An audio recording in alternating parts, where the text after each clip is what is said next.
नमस्कार दोस्तों, YouTube channel साहित्य अध्ययन पर आपका स्वागत है। और आज हम जिस प्रश्न को लेने वाले हैं वो हमारे कॉलेज के सिलेबस की बुक से है। पत्रकारिता के विविध आयाम संकलित से लिया गया है। और क्वेश्चन है कुछ इस प्रकार है, पत्रकारिता का आशय स्पष्ट कीजिए। यानी जर्नलिज्म के बारे में हमें बताना है। एक सामान्य सी भाषा, यानी कि हमें जर्नलिज्म के बारे में हिंदी में सामान्य रूप में स्पष्टीकरण देना है कि जर्नलिज्म यानी पत्रकारिता क्या है। तो चलिए हम इस क्वेश्चन को देख लेते हैं कि जर्नलिज्म क्या है। तो लिखा है, भारत में पत्रकारिता का उदय बहुत सामान्य रूप में हुआ। सामान्य नहीं, जनरल रूप में, इजी रूप में, बिल्कुल सिंपल रूप में। तो नारद मुनि को पत्रकारों का पूर्वज माना जाता है। नारद मुनि का काम समाचार को इधर उधर संप्रेषित करना हुआ करता था। नारद मुनि को यदि हम शास्त्रों के अनुसार देखें तो पुराणों के अनुसार नारद मुनि ब्रह्मा जी के पुत्र माने गए हैं। ब्रह्मा के मानस पुत्र हैं नारद। और भगवान विष्णु के 24 अंशावतारों में कहीं कहीं नारद मुनि की भी गिनती होती है। केवल अंशावतारों में अंश भगवान विष्णु का उनमें है। और भगवान विष्णु के बहुत बड़े महान भक्त माने जाते हैं। कई बार उनके चरित्र को उपहास का पात्र बनाया जाता है, उनका मजाक बनाया जाता है, लेकिन वो बहुत आदर्श हैं और बहुत सम्माननीय संत हैं। बड़े बड़े भक्तों जैसे ध्रुव महाराज, प्रहलाद महाराज जैसे बड़े बड़े भक्तों के वो गुरु रहे हैं। उन्हीं के कारण इतने बड़े भक्तों को का नाम आज संसार में प्रसिद्ध है और उन्हें भगवान के दर्शन प्राप्त हो पाए। इनके अतिरिक्त वाल्मीकि मुनि को रामायण लिखने का श्रेय भी नारद मुनि को ही जाता है। तो नारद मुनि का योगदान तो अमर है। नारद मुनि का योगदान तो कहा ही नहीं जा सकता वाणी में, जितना नारद मुनि को दुष्प्रचारित किया गया। आज उनके कैरेक्टर्स हम फिल्मों या नाटकों में देखते हैं तो मजाक के तौर पर दिखाए जाते हैं। कई बार उन्हें ऐसा बोला जाता है कि वो इधर से उधर आग लगाते थे, कुछ का कुछ करवाते थे, गलत काम करवाते, लेकिन ये गलत बात है।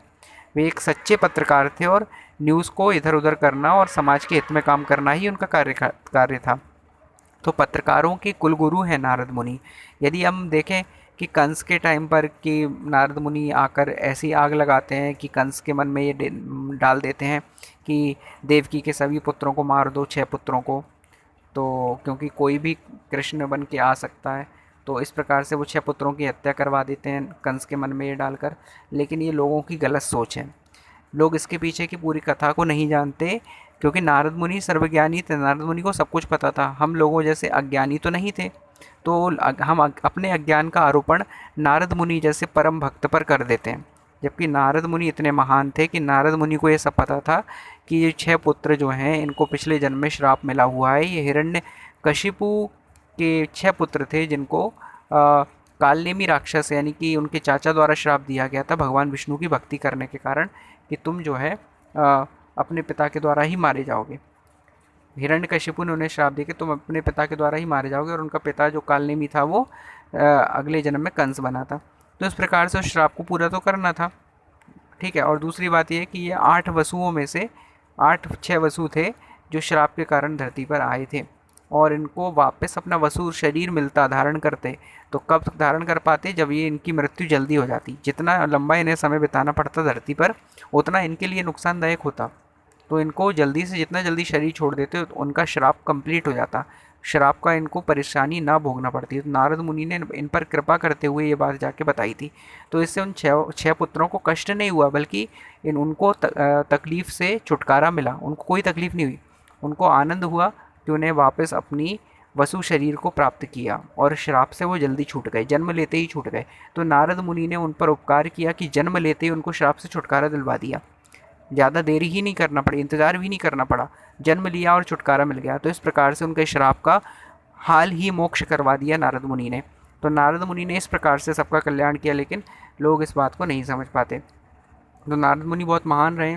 महर्षि नारद अपने समय में विश्व के सभी स्थानों का भ्रमण करके समाचार संचय और प्रचार प्रसार का कार्य करते थे, जिससे संबंधित व्यक्ति तदनुसार अपने कार्य का संपादन कर सके, यानी व्यक्ति अपने कार्य का सही प्रकार से संपादन कर सके। इसके लिए नारद मुनि जो है इधर उधर समाचार को प्रसारित किया करते थे।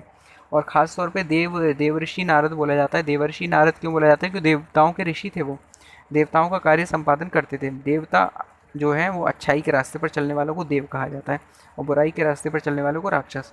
तो उन्हें देवर्षि इसलिए कहा जाता है क्योंकि वो अच्छाई पे चलने वालों के साथ थे। वरना अगर अच्छाई पे चलने वालों के साथ ना होते तो उनका नाम देवर्षि नारद नहीं होता, है ना।